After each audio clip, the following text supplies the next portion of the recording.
You ever feel like the job market is rigged against you? You're sending out 100 applications and hearing nothing in return, just crickets. Well, you're not alone. 8 out of 10 job seekers feel like the market has shifted in favor of employers.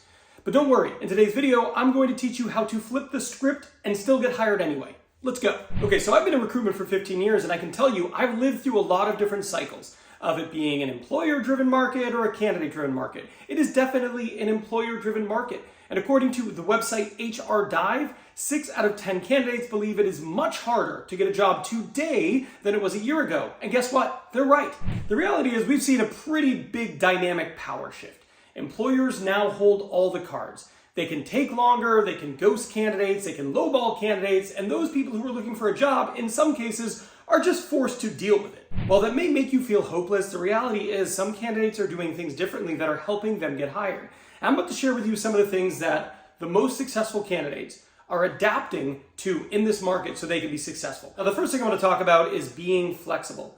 83% of candidates now are open to a job that's outside of the one they are traditionally pursuing. What does that mean? They're open to different titles, open to different industries. Staying flexible is a way that you can take a look at the job market and decide, okay, well, I'm going to be open to more opportunities than I traditionally would have been. This is one of those things that might be hard for you to do originally, but given some time, it might make sense to consider, okay, what else is out there that I have skills that translate well to that role. I recently read a study that said in the year 2030, about 30% of the jobs that'll be available don't exist today. So the reality is you're going to have to be flexible at some point. Now might be a good time to start. Another thing great candidates are doing is they are considering contract work as a way to get in the door. In fact, 75% of the candidates who are on the market today who are looking at roles are considering that. And these are people who haven't traditionally been open to it. But what they're seeing is the job market is much more challenging. There is 2.2 candidates for every open job today compared to 1.5 just a few years ago. Competition is more fierce. So if you can get in the door with an organization through a contract role, it behooves you to at least consider it. And maybe the most important of the first 3 strategies I've laid out is go after the hidden job market. So many people only view open jobs as, okay, I see a job posted, gonna apply. See a job open, gonna apply. And they do that over and over and over again, expecting a different result. But so many jobs are filled every single day that are never posted. They are word of mouth, they are referrals, they are getting introductions. So what I would say is tap into your job network. Tap into people you've worked with in the past. Reach out, engage with them, let them know that you are interested in their organization or any opportunities they've been aware of. So many people spend all their time applying and virtually no time networking, when it should be the other way around. You should be spending about 80% of your time networking and maybe 20% of your time applying for jobs. Okay, so now let's talk about standing out once you do get a job interview. This is really important. The first thing is I want you to make sure you don't forget anything. A lot of people get an interview and they forget to do something critical prior to the interview that will prepare them to stand out. That's why I made my free pre-interview checklist. If you go down to the pinned comment, it is there, it is free. Click that, you get it for free, and you sign up for my weekly newsletter. The next thing you need to do is reverse engineer the job ad. Most people, when they apply for a role, they never look at the job description again. They apply, they get an interview, they talk to the recruiter, and they move forward. But they don't refresh their recollection of the job description prior to the interview.